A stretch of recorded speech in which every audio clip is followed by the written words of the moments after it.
it's Rhiannon here at Multimistic Church. I am super relaxed today. I have like a t-shirt on, a sweater, my kids are playing outside on a little play park, and I am like very restful. It's the day after Halloween, and I had way too much sugar yesterday, which I don't do well with.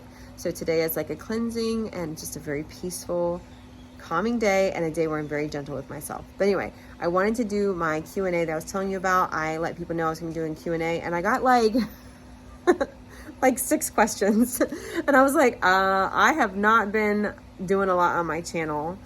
And I haven't been making a presence on social media for a while.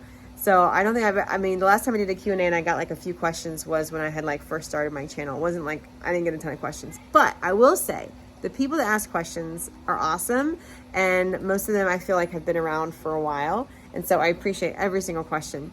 And they were really like good questions. So I'm going to go ahead and answer them here. I just thought it'd be fun to do a Q&A and kind of get this channel going back a little bit. I've just come off of, a big year, and that's actually one of the first questions. Okay, so the first question was, what's new in your corner of the world? Homeschool, school, how are things going, and how is everybody doing? So we're all doing really well. We have settled in here in Florida in our new house. The older kids have settled into their schools, and homeschool is well on its way this year, and everything is just kind of starting to, I don't know if I would say flow, because it's a lot and there's a lot of things going on, but we're definitely getting into some form of routine. My hair, I just want to say really quick, I lost a lot of hair when, obviously I cut it, but I lost a lot of hair when, so this is one of the things that's going on, when I lost a lot of weight. And so I ended up cutting my hair to help just kind of, and then I started taking these supplements that I heard about over at Plantable Kiki, and I've had a lot of regrowth, but it's ended up being a lot of like fluffy hairs up here.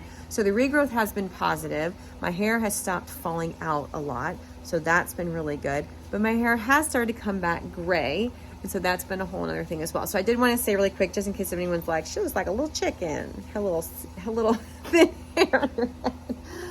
That's what's happened. Anyway, I guess it doesn't really matter that much. But yeah, everyone's really settled in here.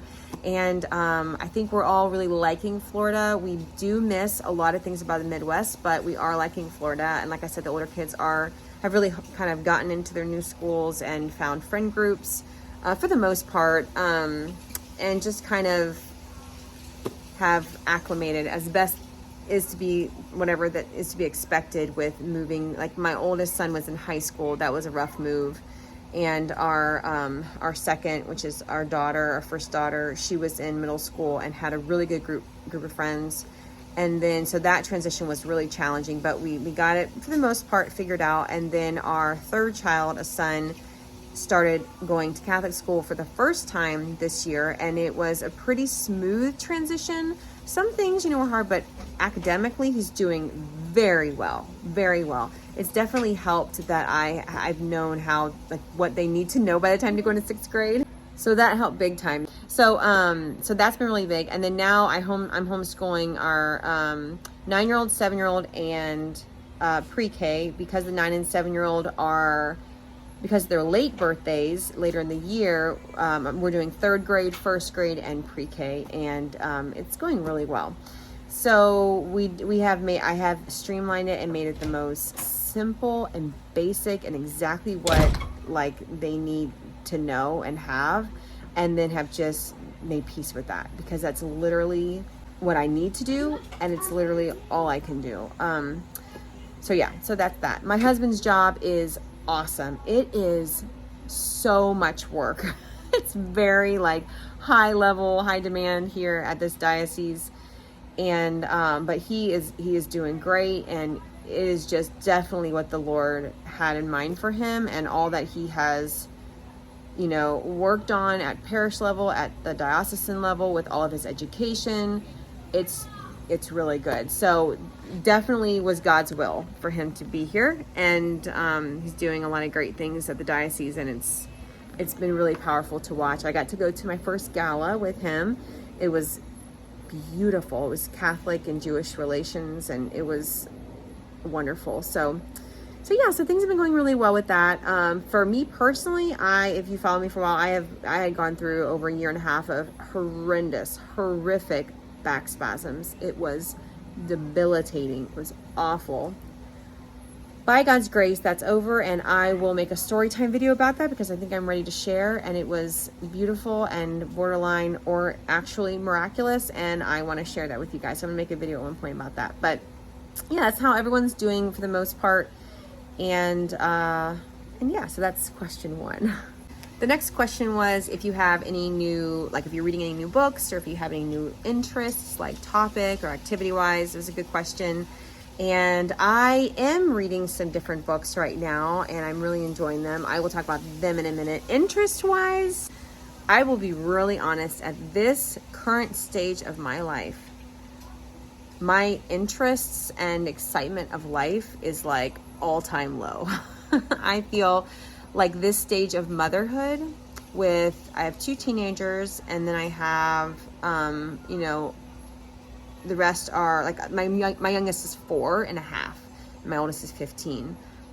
With 3 kids going to Catholic schools and 3 kids homeschooling, and my husband's job is very like it's a lot. With the kids, older kids are in sports and in drama. I am stretched to my limit. I'm sure I could be stretched more, because I used to think I was stretched, but this is a whole new level.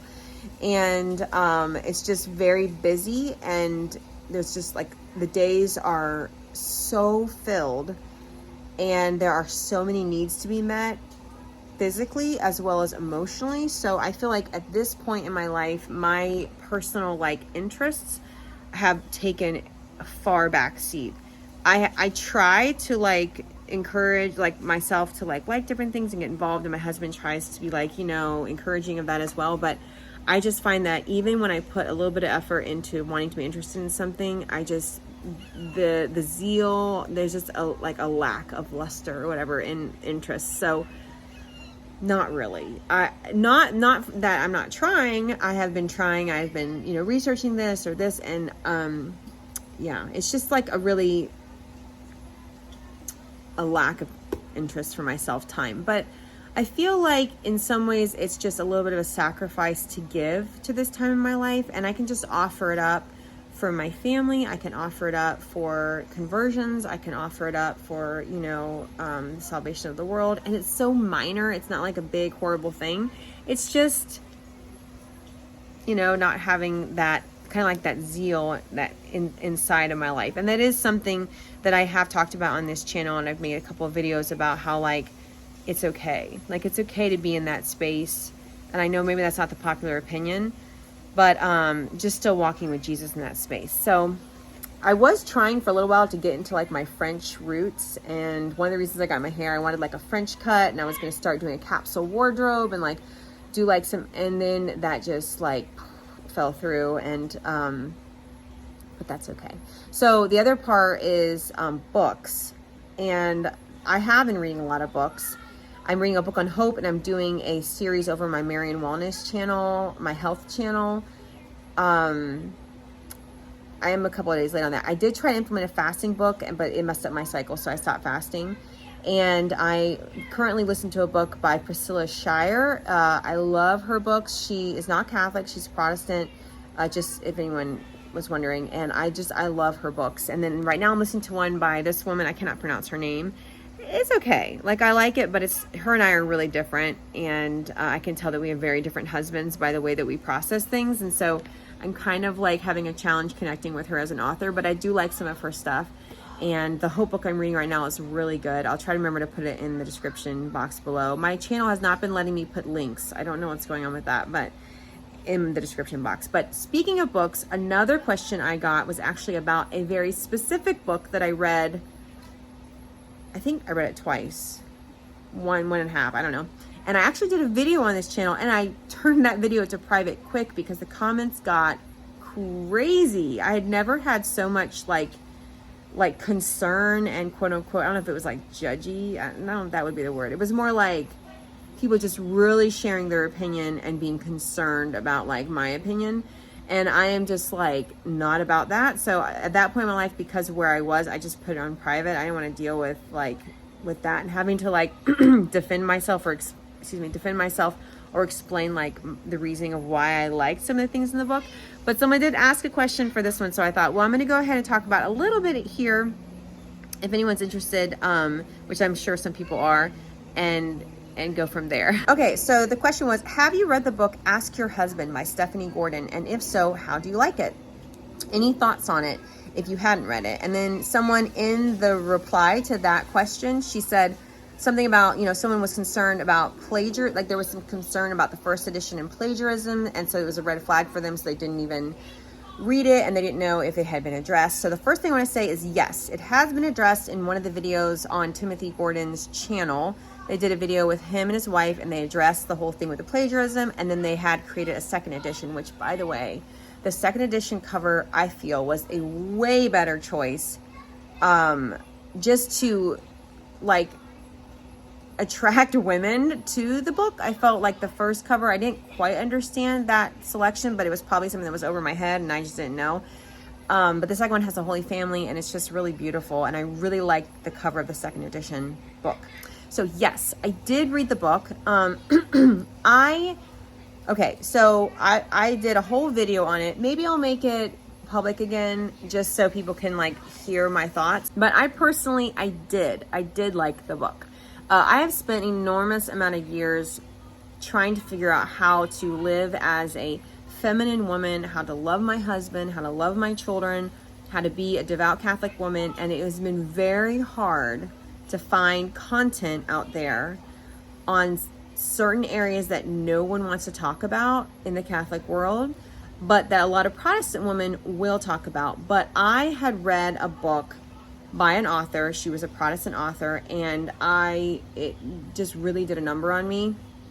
And my husband didn't really like, he's like, these men need to take responsibility. And I asked counsel for my, not my ties to women, but another older woman that I respected. And she said this book, not this book that I'm talking about here, but this other Protestant book, she said, not there's anything wrong with Protestant books, but I'm just trying to specify without stating what the title is. She said it was like gem among poison. She was like, this woman will use like,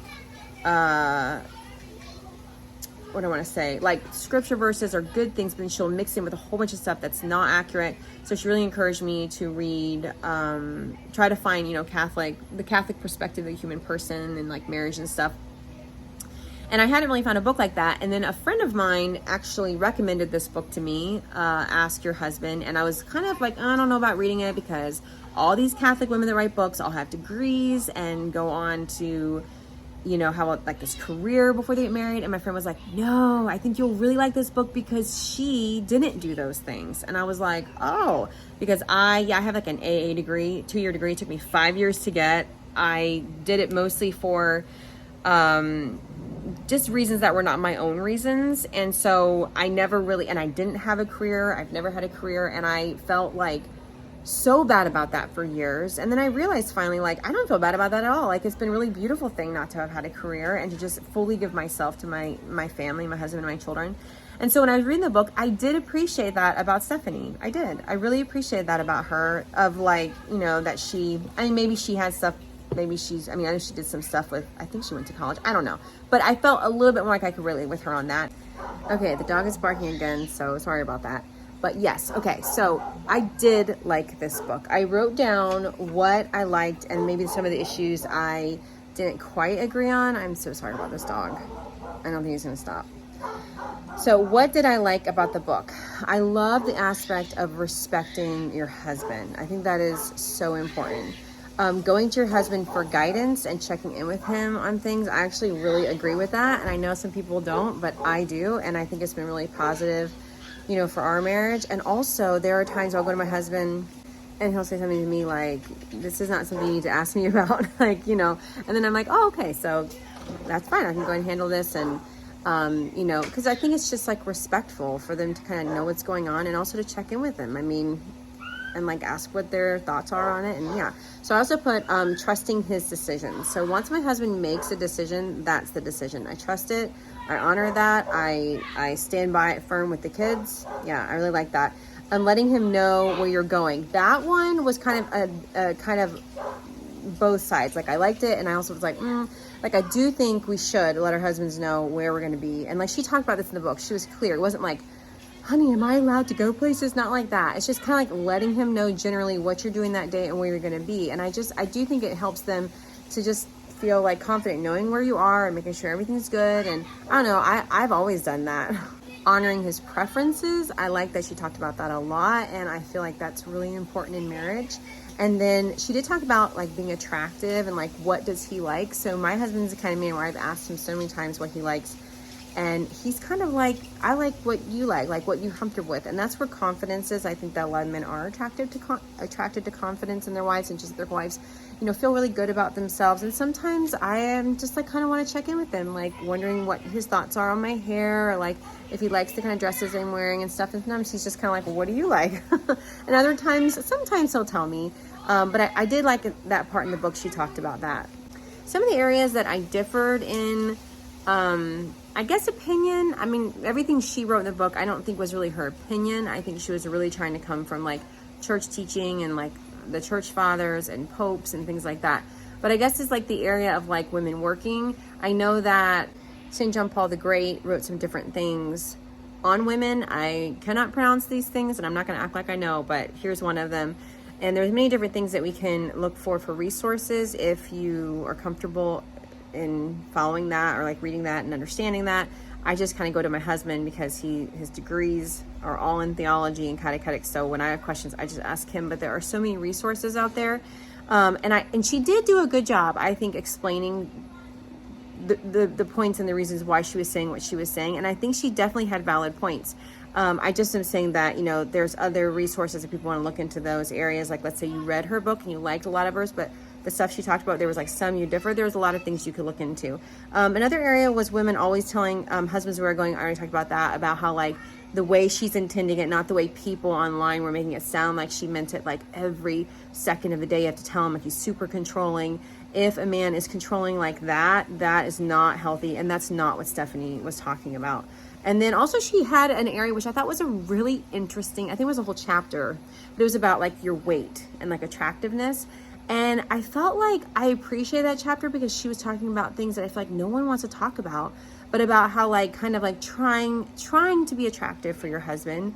And like, it's such a touchy topic. So I have Hashimoto's, and I've had thyroid, like hypothyroid issues for 13 years. And it makes it really hard to lose weight, like really hard. But I am not just trying to lose weight, like to be attractive, like to my husband, but just like for health reasons and stuff like that. But she did talk about that, like just being healthy and finding out what your husband's, like what he likes, you know, and how he likes you to look and like things like that. And that I can see how that can be really touchy for some people, but I still appreciated that she wrote about it in a book, because I feel like, you know, a lot of women want to be able to discuss things with other women and not have like snarky feminist stuff. They just want to be able to like talk to other women, and sometimes they don't know who to talk to about these things. So we can go to books and find different things and we can read about them, and you can take it or you can leave it, kind of a thing. But I think it was nice that the chapter was in there and it was interesting and it made me think about some stuff. And I will go to my husband and I ask him different things. My husband is very honest, and I feel like I can go to him and ask him questions and ask him. I remember sitting down once with him, like a magazine with like dresses. Okay, let's look together and tell me which ones you like. And he was like, oh my gosh. It's like he just wants me to choose what I want. But I remember that was years ago when I was just trying to figure out like how to dress more femininely or whatever. And I did learn from that he likes more, you know, like plain and kind of casual dresses and more natural fibers and things like that. So it was really helpful. But anyway, so yeah, I really like the book overall. I just really value so much of what she shared in the book. Now, I did say on the video that I made, I know women personally that have been in abusive marriages, and I feel like I know women personally that have not married for the right reasons. And I know in her book she talks about like, well, you married him, so he's, you know, and I get that, but I do know that sometimes women don't always marry for, you know, men and women don't always marry for the quote unquote right reason. Sometimes there's things are involved that do make the marriage invalid. And, but then maybe the wife is not able to leave that marriage, or maybe he's extremely manipulative. But I know that's not Stephanie's intention, and she's very clear about that. And so I appreciated a lot about the book, a lot about it. I do know women have reached out to me about the book that have been struggling, and it's not, and so I feel like a woman that maybe is, it's not going to be helpful to her. And even if her husband says, I don't want you to read that, then like that wouldn't be a good option for her. So, I mean, if someone is asking me point blank or whatever, did you like the book? Me, in my personal life, I did. I liked the book. I'm not going to do every single thing in the book, but I appreciated a lot of the book. I personally did. I don't know if I would say I recommend the book to every woman, because I don't know what every woman's situation is. But I do say that I like the book. So yeah, I like the book. The thing about the plagiarism, though, I'll try it if I can. I'll put the link for the video where they discuss that if you want to check it out, for the woman who responded to that comment. And then, and yeah, so please keep the comments kind. Honestly, if anyone puts in the comments like all this like negative stuff or anything rude about me or about Stephanie or about women, like I'm just gonna delete it, because this is my channel and I don't think that's nice to do that. And someone asked me this question, and so I'm answering it. And this took way longer than I intended, but I did want to answer that question. And speaking of books, another question was, do you have a favorite children's Bible? I do. This is the one I really, really like. I use this in my homeschool. It has like catechesis kind of like woven in throughout it, so I really like it. But the way I do things with the Bible is when any of my children turn 7 years old, I have them read, if they're able to read at that point. I give them this other children's Bible. I think this is the one I give them. I think so. There is one out there, y'all. I was sitting down reading to one of these kids, one of my kids that couldn't quite read yet at 7. I was reading to them. And I got to the place of the institution of the Eucharist, the Last Supper, and it literally said in it, Jesus said, "This is like my body." I was like, I started yelling. I was like, what? I was like so upset. So I don't know which one that is, and I don't want to recommend it, but I think this is the one the kids read through. If for some reason you get this book and you go right away and look in the Last Supper, because I lost so much of the stuff when we moved here, so I don't have that one anymore. Look right away in the Last Supper and see if it says that Jesus said, "This is like my body." Jesus didn't say that, y'all. We do not change the words of Christ. So, but I do get this other one. This is a really good one for like learning to read while you're reading through the Bible. So I have them read through the Bible when they're 7, so they can get the overall idea of what the Bible's about. And then in our homeschool, I read through the Bible with them, and I use the this one. Because like I said, it has catechesis written in, and almost every single time I'll be like, oh guys, this part of the Bible is actually a prefigurement of this over here. It usually always has that right at the bottom, and it's like, it's just like wonderful for salvation history. It has catechesis right in there, and it's so great. So I like this one a lot. This one I'll put up again. I probably have put it up so many times. But the other one I do, like the other two I recommended also, just be aware that one of these might be the one that says that. And if that's the case, just maybe mark out, "This is my body," mark that little word out, "This is like my body," or read it with them, or just let them know, okay, this is, But I have not found, if you know of one, I have not found a Catholic Bible for little kids that is written out for like a 7-8-year-old to read. If you have, y'all, put it in the comments below. That'd be really helpful. So that was one of the questions. Okay, someone said, another question, any tips for keeping a squirmy toddler under control during Mass? Oh my goodness. This can be so hard. We used to make jokes in the vestibule when I was in Steubenville, like the parents and I and stuff, we'd be like, we are just burning time off of purgatory back here. It really depends on the toddler. I will say that. My hair wants to curl right here. Anyway, it really depends on the child. I have had children that will sit very nicely or whatever at Mass quietly when they're a toddler. Yeah, I don't think that's true. Maybe when they're like four. But ages 1 through 3, I think for every one of my children, I have spent almost all of that time in the vestibule. My husband does not want to take the kids back to the vestibule. He's one to be like, we're staying right here. Like he corrects them, he tries to, but sometimes they get so like that I just, so I take them back. But then I do try to quickly bring them back in. There was a stretch of time where I had hurt myself and I was going to a physical therapist. and I was having some serious like uncomfort, and I would have to keep one of my little ones in the stroller in the vestibule with my other kids, because my husband was the only one, apparently.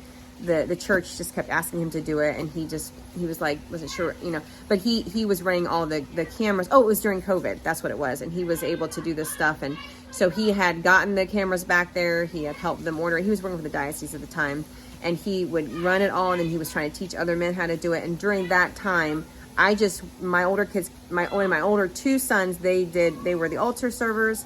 And so then my daughter was sometimes in the choir, and I was in the back with our younger three and the baby in the stroller.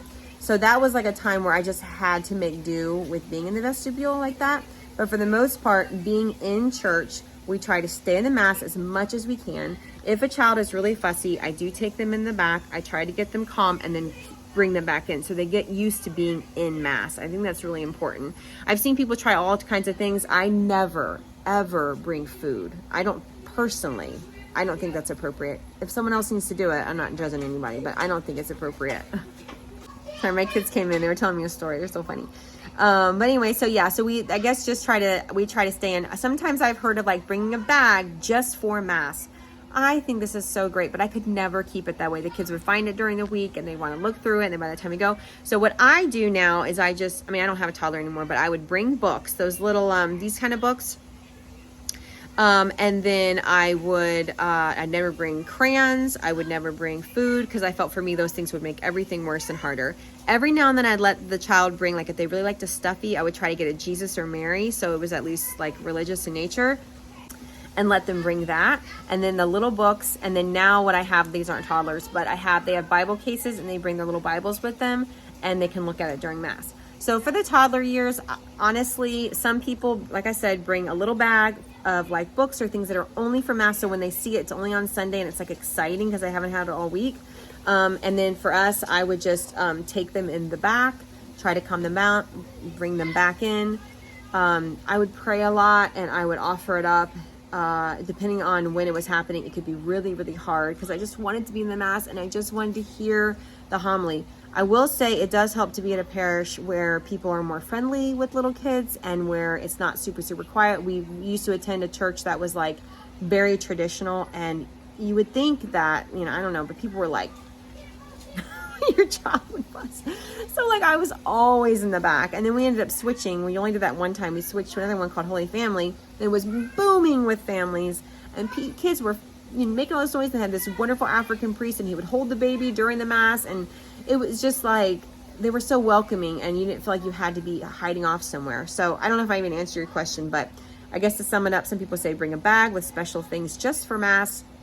I personally don't recommend food or crayons. I think it makes things worse.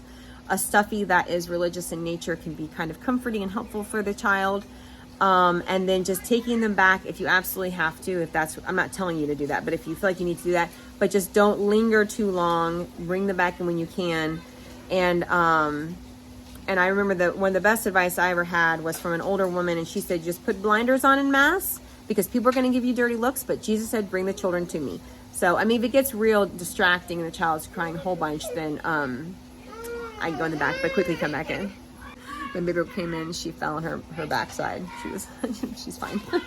They're playing outside. They're having so much fun. The weather is gorgeous here.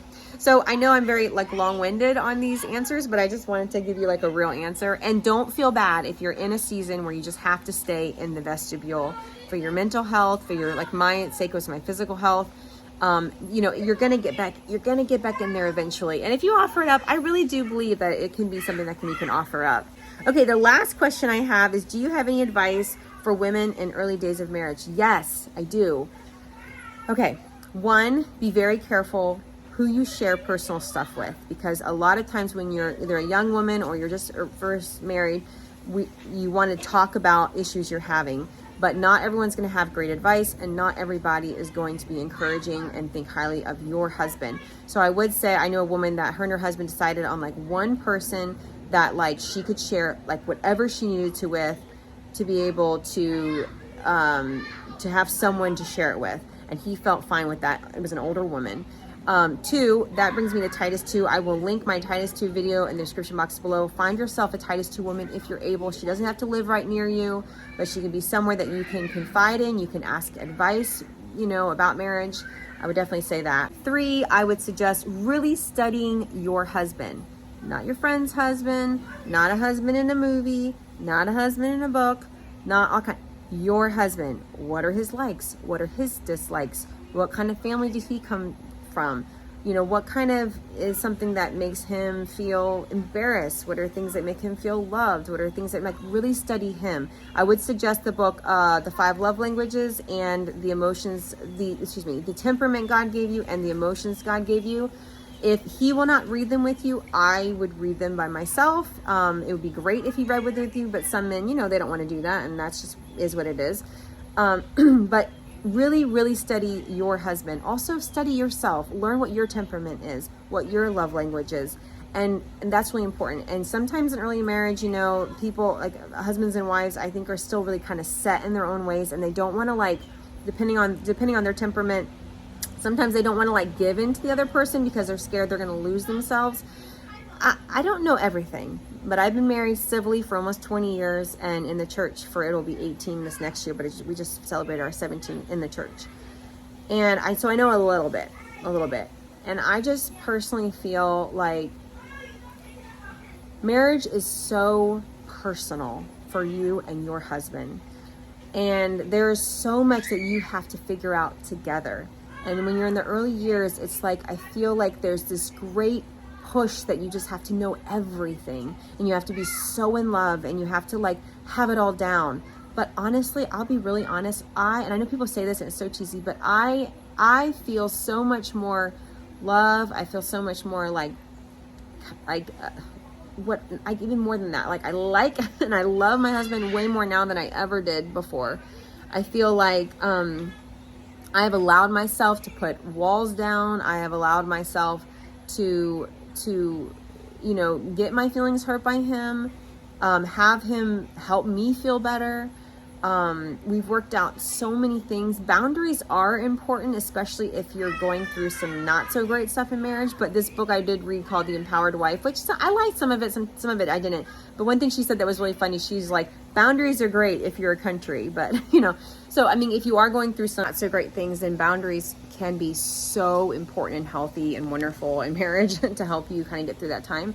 But there's also a part of vulnerability, and it's just, that's really important too, is to also be vulnerable in marriage, as long as it's a safe and healthy marriage. So, and whenever I talk about marriage, I am always talking about a healthy, functional marriage. I'm not talking about abuse in any way. Like I have shared before, I have had close people to me that have been in abusive marriages, and sometimes it's hard to even see that it's abusive, and until all of a sudden it's very apparent that it is. And so abuse should never be tolerated, and it's not okay. And it is okay to get out of that situation if you're able to get out of that situation, and that person that's abusing can go get the help they need, and you can be safe. So I do want to say that is important, and that we are as women supposed to be submissive, but we are not doormats, and we are not to be abused. I also think that abuse is now thrown around everywhere nowadays, used for everything that's just remotely not even something that people like. But I'm talking about actual defined physical, emotional, mental abuse, things like that. I am not an expert in that area. I just always like to make sure to mention that whenever I talk about marriage. It's important.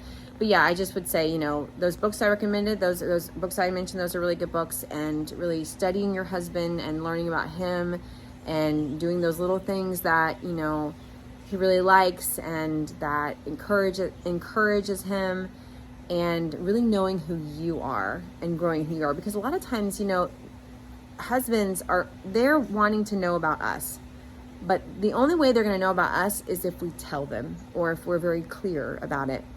Some men like to kind of figure out stuff by themselves and try to be but a lot of times men are just a lot of them just don't know. And so sometimes if we're just very clear, lovingly and clear and kind, and just share our interests and our likes. Okay, so for example, we were about to celebrate our 17-year wedding anniversary, I have never really asked for anything that's like jewelry or anything like that. But I asked for this ring. My first ring we pawned years ago. We were like, oh, I don't need this fancy ring. And then the second ring I got was some really inexpensive, which is not a big deal, but a little ring we got, and it just didn't come out of the best situation. I wanted a ring, but I didn't know, So after 17 years, I just kind of like, honey, our 17, year wedding anniversary is coming up for being married in the church, and I would really like something. He was like, tell me anything. What do you want? And so I was like, I just would really like a wedding ring, and I'd like you to like give it to me in a special way. So, and it's like, that was on my heart for a long time. And then I said, and then our 20 years in the church, I would like our wedding vows to be renewed. And he was like, okay. So sometimes like those are things that took me years to learn, that if I really want something and it's really important to me, that I just need to lovingly ask. And also needs to be appropriate. I personally think this would not have been an appropriate gift really early on. I feel like I earned this ring, you know what I mean? A lot of years put into it. But that's just me. That's me personally. I know, everyone feels differently. So, and I have to say, it's really pretty. It has like little flowers on the side. And then we took my dad's wedding ring, because he passed in 2006. We took half of it, and we had it melted in to fit into this ring, because it was like one that we found was too small. And then we're taking the other half and we're making it into a present for one of the kids.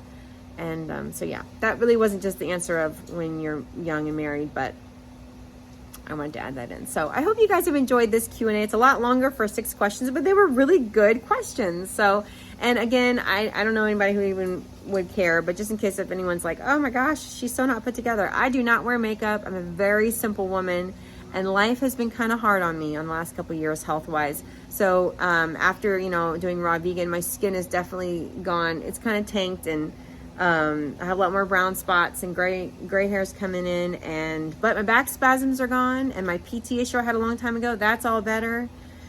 And for the most part, I feel really good, and my Hashimoto's is pretty much under control at this point. Praise Jesus. So I might not look the best from the outside, maybe someone might think, but I'm really thankful for where I'm at. So just wanted to address that just in case anybody's thinking about the way I look. But I hope you guys all have a wonderful day. I really enjoyed doing this Q&A, and I just really care for so many of you, and I'm so thankful for this channel, because I think that this has been a beautiful place to share and to encourage, and y'all have encouraged me so much, and I hope you guys all have a wonderful day. Bye.